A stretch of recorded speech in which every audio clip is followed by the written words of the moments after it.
بسم الله الرحمن الرحيم.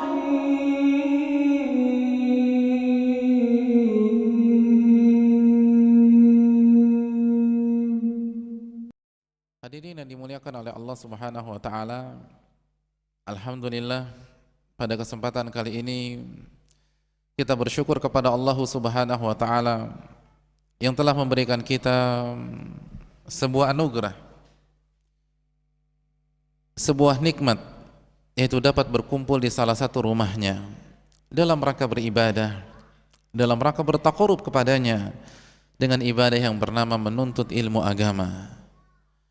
Ini adalah sebuah ibadah yang sangat agung, sebuah ibadah yang dapat mendongkrak derajat kita di hadapan Allah dan menjadikan kita sebagai salah satu hamba-hamba Allah yang terbaik, sebagaimana yang telah dijelaskan dan yang telah digariskan oleh Nabi SAW ketika beliau bersabda, khairukum man ta'allamal Qur'ana wa 'allamah, sebaik-baik kalian adalah orang yang mempelajari Al-Quran dan yang mengajarkannya. Oleh karena itu sepantasnya bagi kita untuk memuji Allah Subhanahu wa taala dan bersyukur kepadanya atas anugerah yang Allah berikan kepada kita pada kesempatan kali ini. Salawat dan salam semoga selalu tercurahkan kepada qudwah kita, uswah hasanah kita, Rasulullah sallallahu alaihi wasallam, beserta para keluarga beliau, para sahabat-sahabat beliau, dan orang-orang yang istiqomah berjalan di bawah naungan sunnah beliau sampai hari kiamat kelak.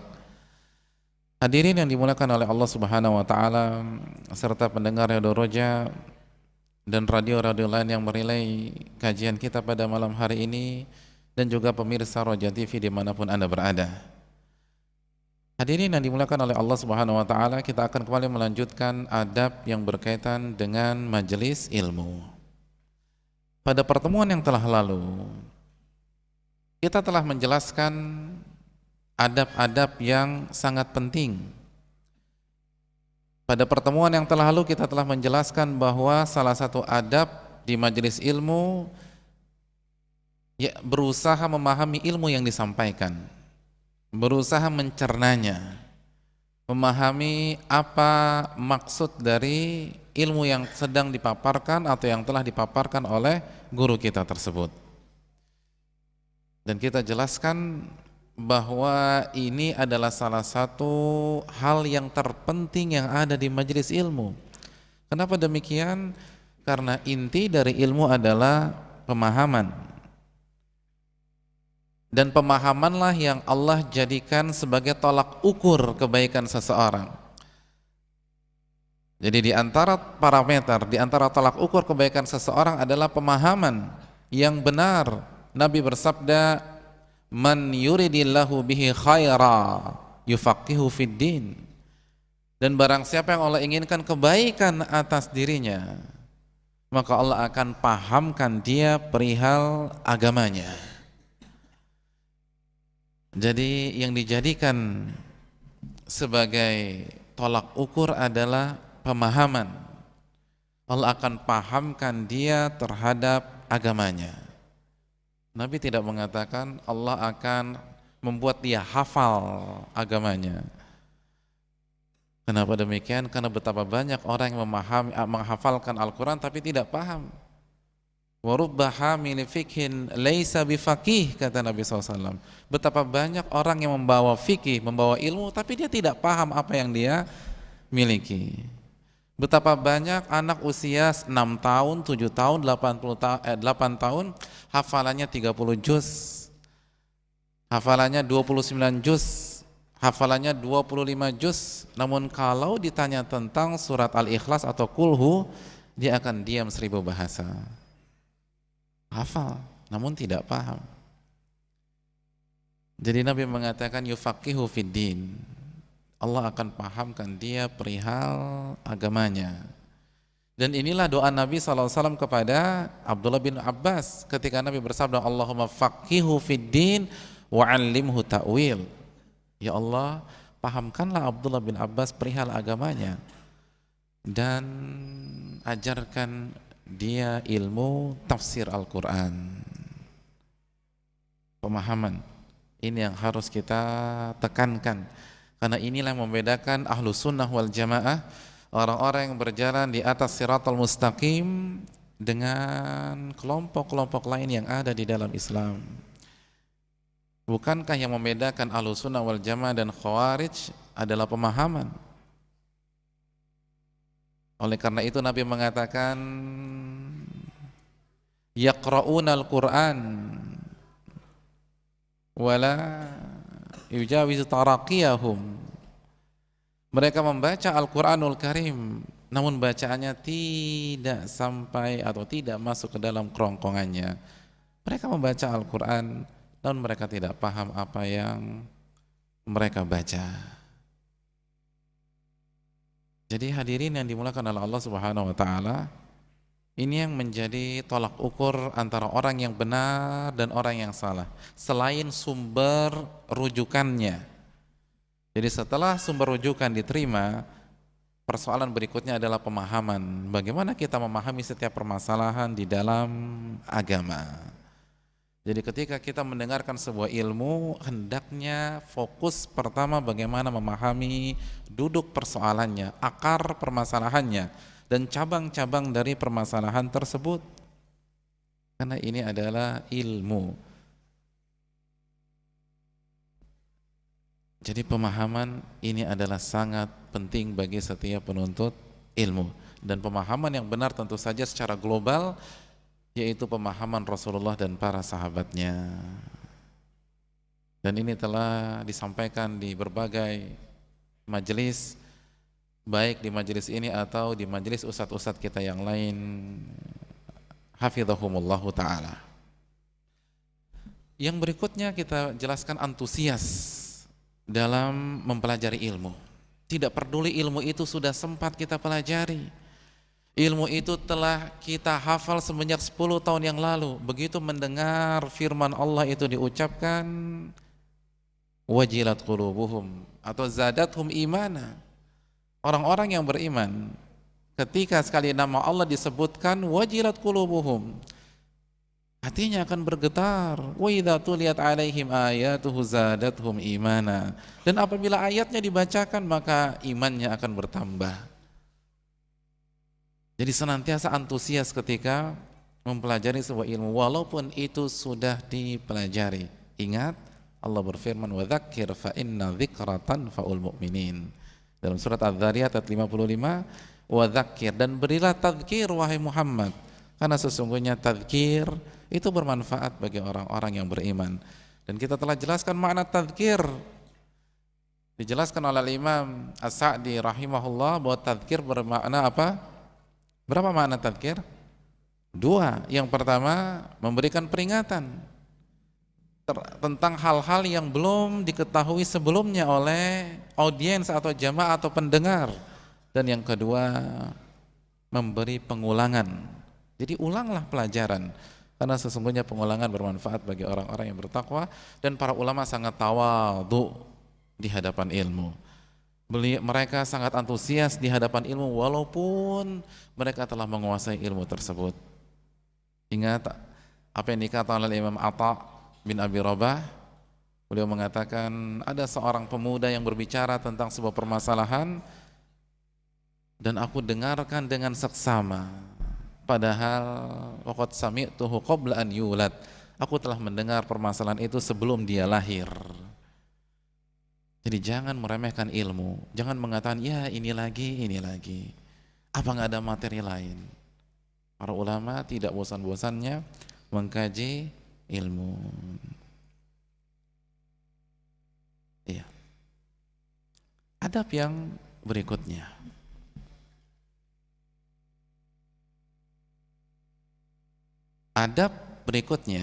dari adab-adab di majelis ilmu adalah mengambil akhlak dan budi pekerti guru kita tersebut. Jadi mengambil akhlak dan budi pekerti sang guru.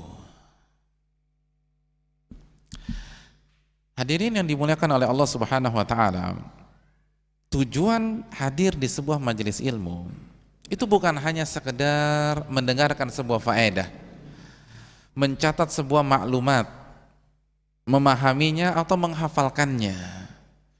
Namun ada sisi lain yang sangat menarik di dalam sebuah majelis ilmu, yang layak untuk mendapatkan perhatian khusus tentu saja. Apa sisi lain tersebut?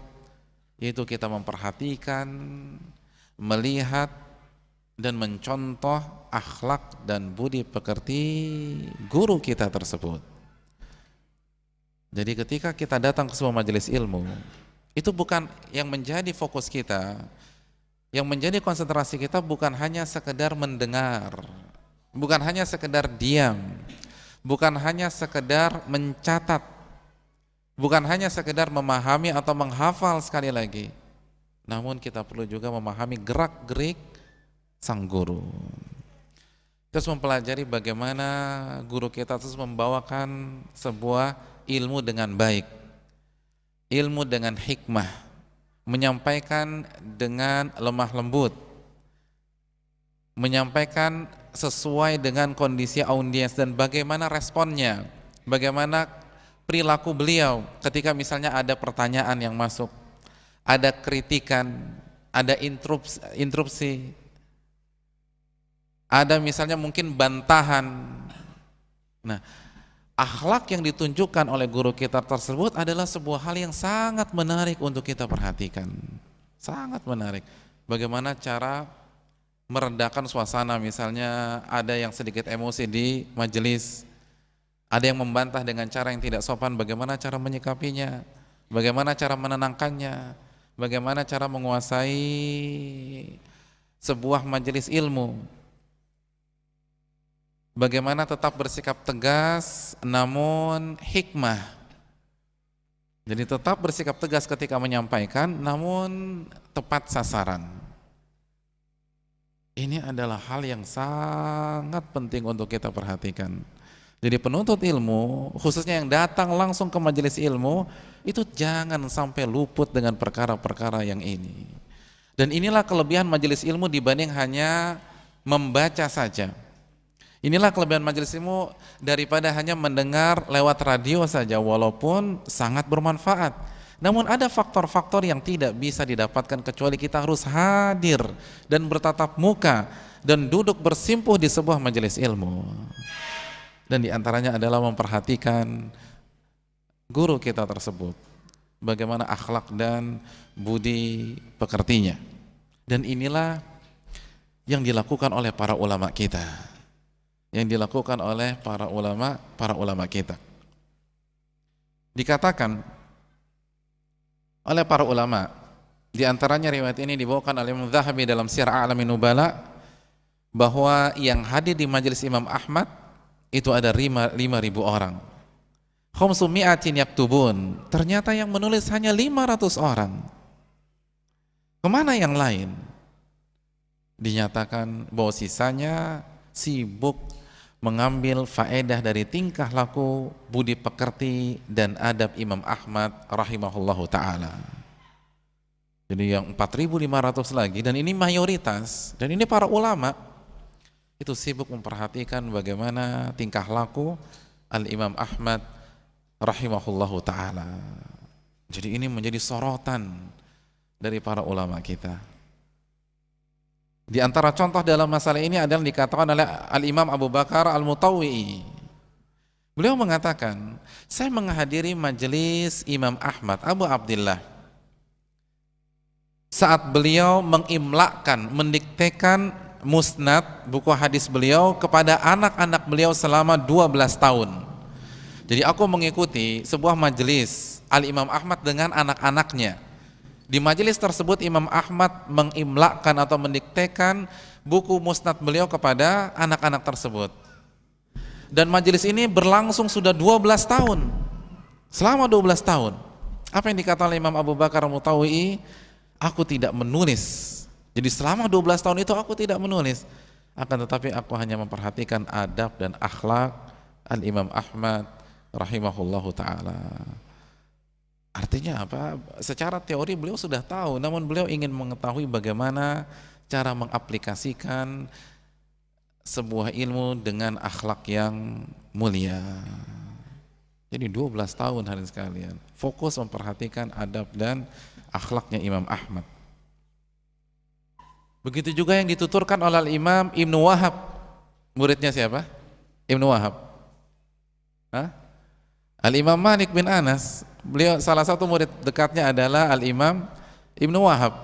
Ibnu Wahab mengatakan, "Ma ta'alamtu min adabi Malik afdal min ilmi." Apa yang aku pelajari dari adab dan akhlaknya Imam Malik itu lebih berharga dan lebih banyak daripada ilmu Imam Malik itu sendiri. Hal ini disampaikan oleh atau dikeluarkan oleh Al-Imam Ibnu Abdul Bar dalam Jami' Bainal Ilmi. Jadi ini penuturan murid dekatnya sendiri. Jadi apa yang aku dapatkan dari akhlaknya Imam Malik selama di majelis dan seterusnya itu lebih baik, lebih bagus, lebih banyak daripada ilmu Imam Malik itu sendiri. Artinya apa? Artinya mereka tidak hanya memperhatikan aspek teoritis, namun mereka pun juga memperhatikan bagaimana akhlak guru tersebut yang menyampaikan materi. Itu yang dikatakan oleh Imam Ibnu Wahab. Ternyata apa yang dilakukan Ibnu Wahab tidak lain tidak bukan adalah praktek langsung gurunya tersebut. Imam Malik pernah mengatakan, "Kanat ummi," Imam Malik pernah mengatakan potret atau salah satu potret perjalanan ilmiah beliau ketika beliau masih kecil. Kata Imam Malik, "Kanat ummi tulbisuni thiyaba wa tu'ammimuni." Dahulu ketika aku ingin datang ke majelis ilmu, ibuku itu memakaikan pakaian yang bagus untukku. Lalu beliau memakaikan imamah kepada atau di atas kepalaku. Wa ana sobi, dan aku pada saat itu masih kecil, aku sobi. Lalu ibuku memberikan nasihat kepada diriku, tuwajjihuni ila Rabi'ati bin Abi Abdurrahman. Ibuku menyarankan kepada diriku agar aku mendatangi majelisnya Al-Imam Rabi'ah ibn Abi Rahman, atau yang biasa dikenal dengan sebutan Rabi'atul Ra'i, guru besar Al-Imam Malik bin Anas. Dan sebelum Imam Malik berangkat, dinasihati oleh ibunya, wa taqul ya bunayya, wahai anakku, i'ti majlisa Rabi'ah, datangilah majelis Rabi'ah, fata'allam min samtihi wa adabihi qabla an tata'allama min hadithi wa fikhi. Wahai anakku, datangilah majelis Rabi'ah dan pelajarilah budi pekerti dan adabnya Rabi'ah sebelum engkau mempelajari hadisnya dan fikihnya Rabi'ah. Subhanallah. Jadi pelajarilah adabnya, akhlaknya Rabi'ah sebelum engkau mempelajari hadisnya, jadi hadis-hadis yang dibawakan oleh beliau dan fikihnya Rabi'ah. Diwanti-wanti. Dan ini juga potret dari adab yang sempat kita jelaskan di 2 pertemuan yang lalu.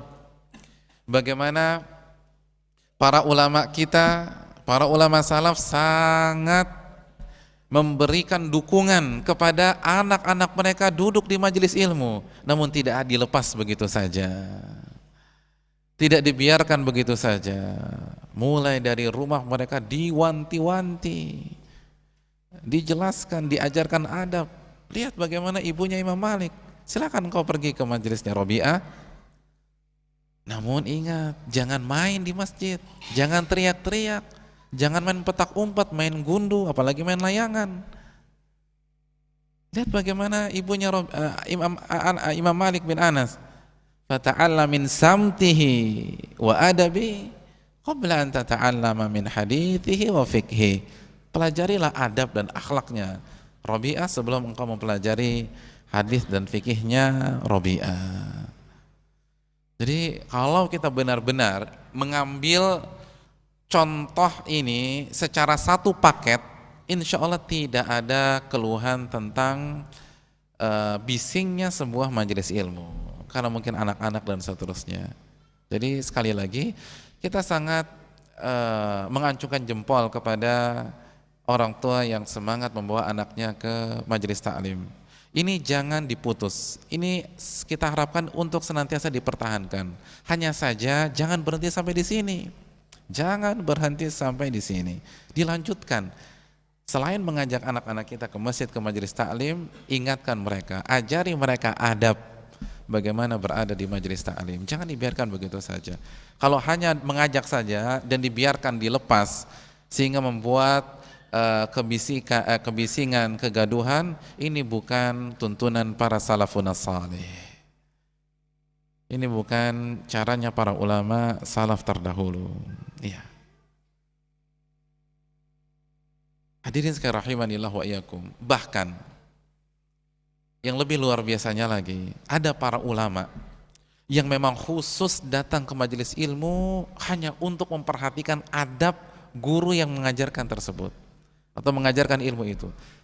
Jadi mereka datang bukan untuk ilmunya, karena ilmunya sudah dikuasai, ilmunya sudah dimiliki, secara teori tersebut sudah terekam di dalam hati dan jiwa mereka. Namun mereka khusus datang ke majelis ilmu, ulama yang lain hanya untuk mempelajari adab dan akhlak yang menyampaikan. Dan ini bukan satu dua ulama, ini banyak ulama. Di antara yang melakukan hal tersebut adalah Al-Imam Ibrahim An-Nakhai. Ibrahim An-Nakhai rahimahullah, beliau mengatakan, kunna na'ti masruqan. Dahulu kami mendatangi Al-Imam Masruq. Imam Masruq adalah, kita tahu bersama, muridnya Aisyah radhiyallahu taala anha. Aisyah radhiyallahu taala anha. Dan juga muridnya Abdullah bin Mas'ud. Dan sangat terkenal dalam ilmu tafsir. Kunna na'ti masruqan fanata'allam min hadihi wa adabihi. Untuk mempelajari budi pekertinya dan adabnya.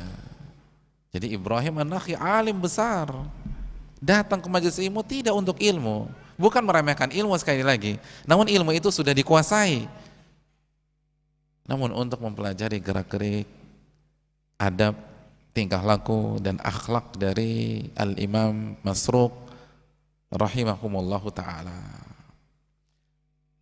Itu pun yang dilakukan oleh Al-Imam Az-Zuhri. Al-Imam Az-Zuhri, Al-Imam Az-Zuhri, imam besar rahimahullah, mengatakan, kunna na'til alima fama nata'allam min adabi ahabbu ilaina min ilmi. Jadi dahulu kami mendatangi seorang ulama yang pada saat itu kami mempelajari adabnya lebih kami sukai daripada mempelajari ilmunya. Jadi mungkin secara ilmu di bawah mereka, di bawah Imam Az-Zuhri.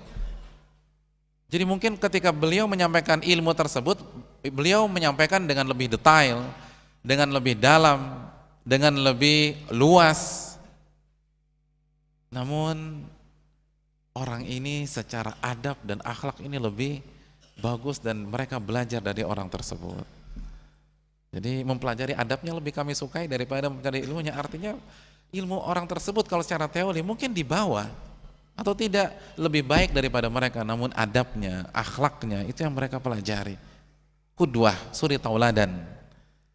Karena sekali lagi mempelajari dan mempelajari ilmu dengan orang yang benar-benar berakhlak mulia itu jauh berbeda dengan orang-orang yang tidak berakhlak mulia atau kurang mempresentasikan sebuah akhlak mulia dalam kehidupan sehari-hari. Itu yang dikatakan oleh Al-Imam Zuhri. Jadi ini benar kan begitu. Jadi ini penting hadirin sekalian rahimanillah wa iyyakum. Karena sekali lagi khususnya untuk memotivasi kita agar bisa berubah, agar bisa menerjemahkan sebuah ilmu dalam kehidupan nyata, kita butuh qudwah, kita butuh contoh agar kita lebih termotivasi, agar kita lebih bersemangat. Dan ini tidak bisa dipungkiri. Saya ingin bertanya kepada hadirin sekalian rahimanillah wa iyyakum, apabila kita memiliki dua ustadz yang senantiasa kita hadiri majelisnya, lalu kita jatuh sakit, nah dua ustadz tersebut yang pertama mengajarkan Riyadhus Shalihin,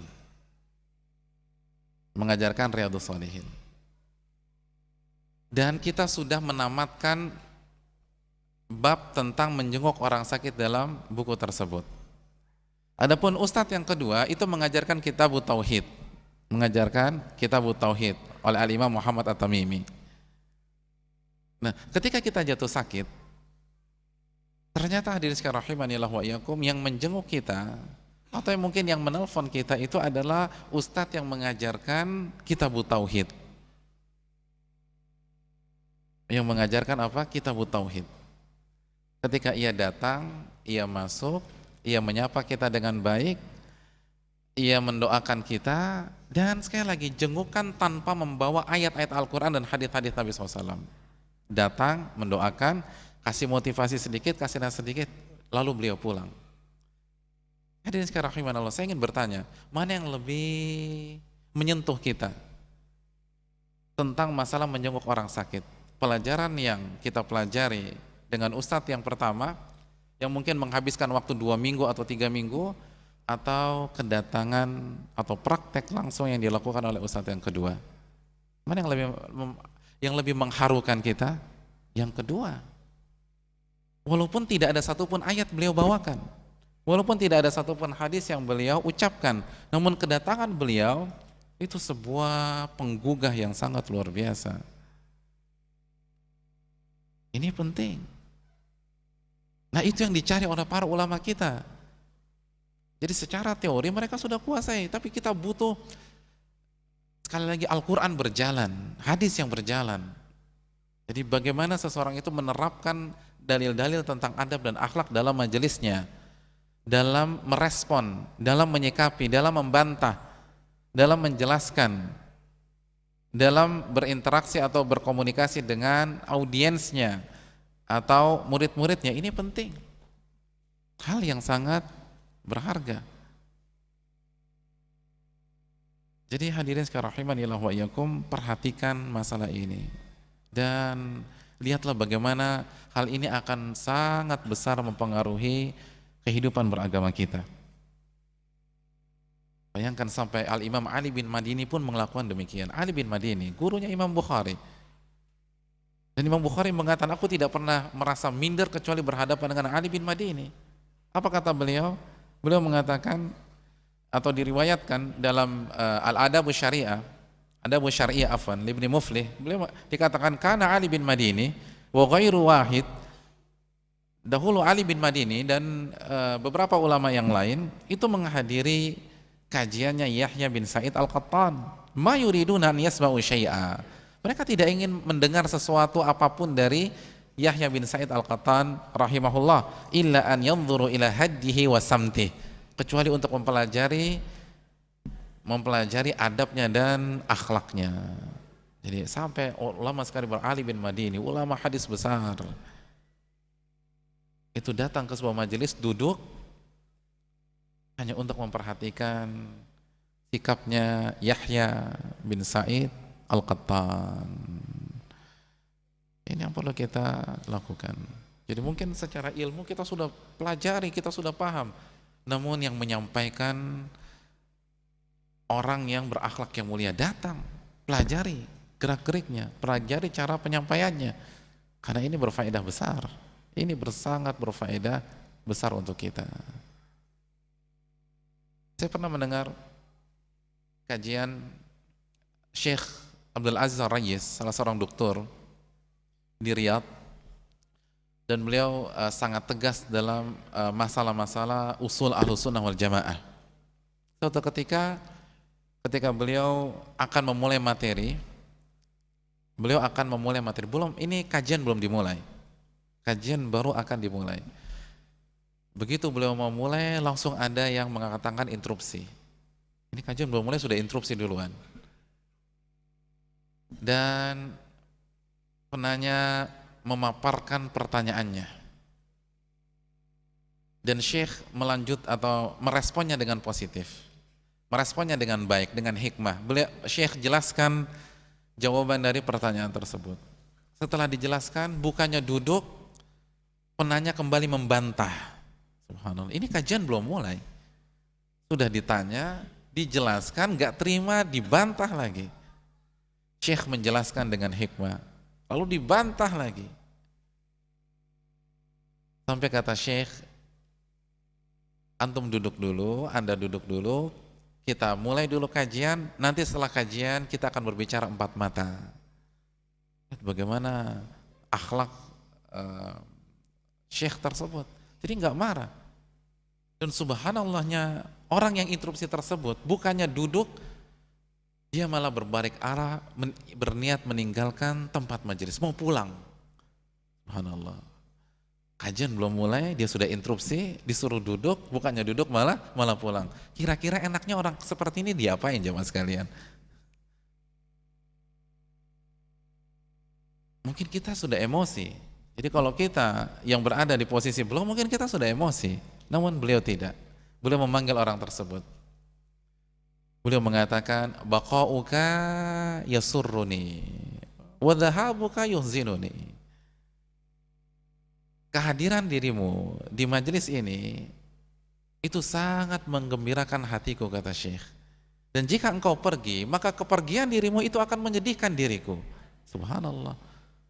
Antum kalau ulama yang mengatakan demikian ke antum, perasaan antum gimana? Antum mau pergi dilarang, jangan pergi. Kehadiran antum di sini itu sangat membuat anak gembira. Dan kalau antum pergi, anak sangat sedih dengan kepergian antum. Subhanallah. Mungkin sampai kajian bubar kita nggak pulang-pulang, saking terharunya kan begitu. Orang sudah pada pulang, kita tetap di majelis. Jadi lihat akhlak para ulama. Dan inilah manfaat yang besar kalau duduk bersama para alim yang benar-benar memiliki ilmu dan mengamalkan ilmunya. Dan kita butuh qudwah yang sangat nyata di dalam kehidupan kita. Ini adalah hal yang sangat penting. Makanya Al-Imam Abu Hanifah mengatakan, membaca biografi para ulama itu lebih aku sukai daripada membaca ilmu fikih. Subhanallah. Imam Abu Hanifah mengatakan membaca biografi para wali-wali Allah, para orang-orang soleh itu lebih aku sukai daripada mempelajari ilmu fikih. Apa maksudnya? Apakah beliau meremehkan ilmu fikih? Tidak. Bagaimana bisa diremehkan? Beliau adalah ulama besar, bahkan dijuluki imam ahli ra'yi. Imam yang logika fikihnya paling luar biasa, yang paling handal dalam memainkan kias. Dan beliau adalah bisa dikatakan kakek gurunya Imam Syafi'i, karena Imam Syafi'i belajar dari Al-Imam Muhammad bin Hasan Asy-Syaibani, dan Muhammad bin Hasan Asy-Syaibani adalah murid dari Al-Imam Abu Hanifah. Jadi apa maksud beliau? Dijelaskan oleh para ulama yang memberikan catatan kaki terhadap perkataan beliau, karena mempelajari biografi para ulama itu kita mempelajari fikih yang telah dipraktekkan dan diterjemahkan dalam kehidupan sehari-hari, bukan hanya sebatas fikih teoritis, dan itu lebih mengena di dalam hati, lebih mengena dalam hati. Jadi kalau kita tidak mendapatkan figur itu secara nyata, buka buku-buku para ulama, maka itu akan membuat kita termotivasi untuk beradab dan akhlak dengan baik. Jadi hadirin rahimanillah wa iyyakum, inilah para ulama kita, saking semangatnya mereka mempelajari adab dan mempelajari ilmu, bukan hanya teorinya saja mereka pelajari, namun gerak-gerik syekhnya, tingkah laku syekhnya tersebut itu benar-benar tidak luput dari pengawasan mata-mata mereka. Ini yang perlu kita perhatikan, ini yang perlu kita laksanakan dan kita aplikasikan dalam kehidupan sehari-hari. Iya. Itu adab yang keberapa?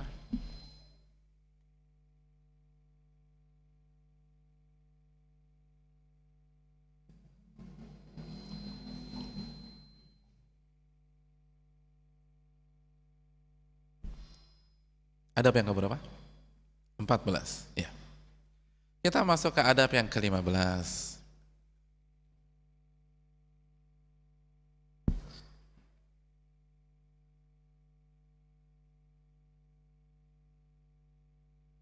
Adab yang ke-15 adalah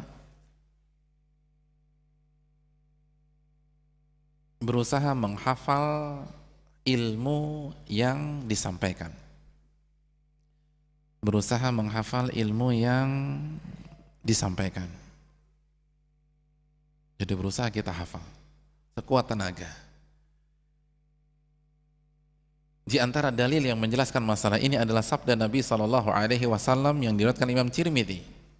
Nabi kita SAW bersabda, "Naddarallahu mra'an sami'a maqalati fawa'aha wa hafidhaha wa ballaghaha farubba hamil fikhin ila man huwa afqahu min." Nabi kita SAW bersabda, semoga Allah memberikan cahaya kepada wajah orang yang memiliki kriteria berikut ini. Perhatikan baik-baik kriteria yang disebutkan oleh Nabi SAW. Nabi mengatakan, "Naddarallahu mra'an sami'a maqalati." Semoga Allah memberikan cahaya kepada wajah seseorang yang mendengar perkataanku. Ini kriteria yang pertama, mendengar perkataanku. Jadi mendengar dengan seksama. Sekali lagi, jangan tertidur, jangan menghayal di majelis ilmu. Kalau kita ingin diberikan cahaya oleh Allah Subhanahu wa ta'ala, kriteria yang pertama, sami'a maqalati. Lalu Nabi SAW bersabda, fawa'aha, lalu ia pahami sabda itu dengan baik. Ia memahami sabda itu dengan baik, pemahaman. Fawa'aha. Oleh karena itu nanti kita akan singgung khusus, kalau kita tidak paham hadis yang disampaikan tanya. Karena kalau kita pulang tanpa memahami hadis tersebut, kita kehilangan fadilah hadis ini. Jadi mau pulang ada hadis yang nggak paham, tanya sama ustadznya, Pak Ustadz saya nggak bisa pulang nih sebelum antum jelasin masalah ini dulu. Subhanallah. Ya tentu saja kalau kesempatannya memungkinkan. Tapi intinya kalau tidak paham jangan pasrah begitu saja, tanya. Karena kalau tidak, sekali lagi kita tidak mendapatkan fadilah ini. Itu kriteria yang kedua. Wa hafidhaha. Kriteria yang ketiga, setelah ia pahami, ia menghafalkannya. Ia menghafalkannya.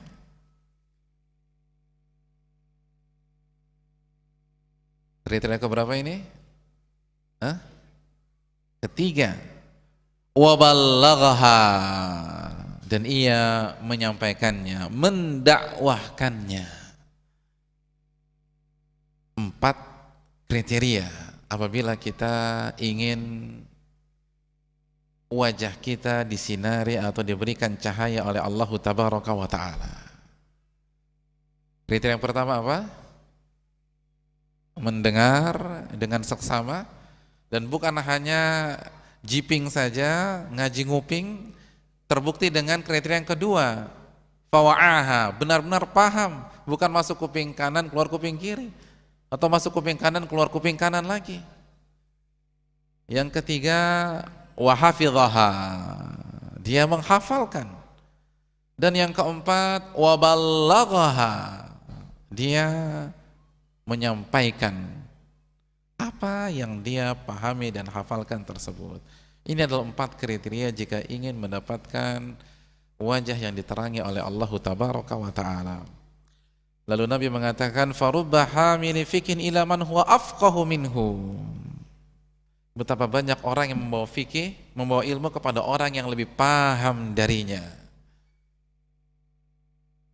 Intinya yang menjadi poin penting pada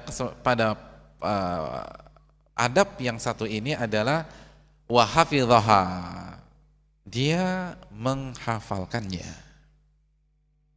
Jadi dari hadis ini Nabi mendoakan agar Allah memberikan cahaya kepada orang yang memiliki 4 kriteria di atas. Oleh karena itu sudah sempatasnya seorang muslim yang mendengar hadis ini dia berusaha untuk menghafalkan. Ternyata tidak cukup hanya sekedar mencatat, tidak cukup hanya sekedar memahami, walaupun memahami adalah inti dari ilmu. Namun untuk mendapatkan fadilah doa Nabi SAW, kita harus melangkah ke anak tangga berikutnya. Tidak cukup dengan hanya membatasi diri dengan memahami saja. Pemahaman benar penting, bahkan inti.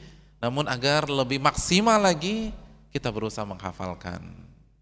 Kita berusaha menghafalkannya.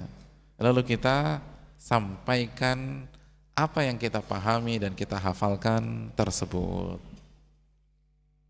Ini hadirin yang dimuliakan oleh Allah Subhanahu wa taala, berusaha dihafalkan, berusaha dihafalkan. Antum misalnya ikut kajian Ustadz Badrul Salam hafizahullah, bukunya apa? Silsilah Ahadits Shahihah. Sudah sampai hadis ke berapa? Hah? Hah? Sudah terjadi khilaf. Ada yang mengatakan 600, ada yang bilang 500. Subhanallah. Terjadi perbedaan pendapat di tengah-tengah majelis Al-Barakah. Berapa? 520. Yang bilang 600 kayaknya terlalu rajin orangnya, Masya Allah. Jadi 520. Nah ini harus ada target, harus ada yang sudah kita hafal. Jadi kalau sudah sampai 520, ya paling tidak hafalan kita sudah sampai 519 lah. Kan begitu. Sudah hafal 519 hadis? Jadi hadirin yang dimuliakan oleh Allah Subhanahu wa taala, berusaha dihafalkan, tidak ada kata terlambat. Dan daya ingat kita itu seperti pisau, kalau kita tidak pernah asah akan tumpul selama-lamanya. Dihafalkan. Dan tidak usah muluk-muluk. Pasang target satu hari satu ayat saja misalnya. Atau satu hari satu hadis. Satu hari satu hadis. Masa nggak bisa satu hari satu hadis? Kan subhanallah. Kan gampang, innamal a'malu binniyat, selesai. Iya, kalau innamal a'malu binniyat. Kalau hadis Jibril bagaimana Pak Ustadz? Ya intinya tidak usah muluk-muluk. Mulai dari hal-hal yang kecil. Syekh Ali Hasan pernah menasehati kita di salah satu majelisnya, kalau Anda mendengar kajian Al-Imam Abdul Aziz bin Baz saja atau Al-Imam Nasir Al-Utsaimin, lalu setiap hari Anda menguasai 2 faedah saja. Jadi kajian selama 1 jam atau 2 jam, nggak usah muluk-muluk, 2 faedah saja kita kuasai, kita hafalkan, itu luar biasa kata beliau. Kalau ini istiqomah saja, 1 tahun berapa faedah? 720 faedah, subhanallah. 720 faedah yang benar-benar kita kuasai dan kita hafalkan. Jadi nggak usah muluk-muluk, 1 faedah saja 1 hari, itu luar biasa. 1 faedah 1 hari tapi benar-benar hafal. Hadisnya berusaha dihafalkan, insya Allah bermanfaat bagi kita bersama.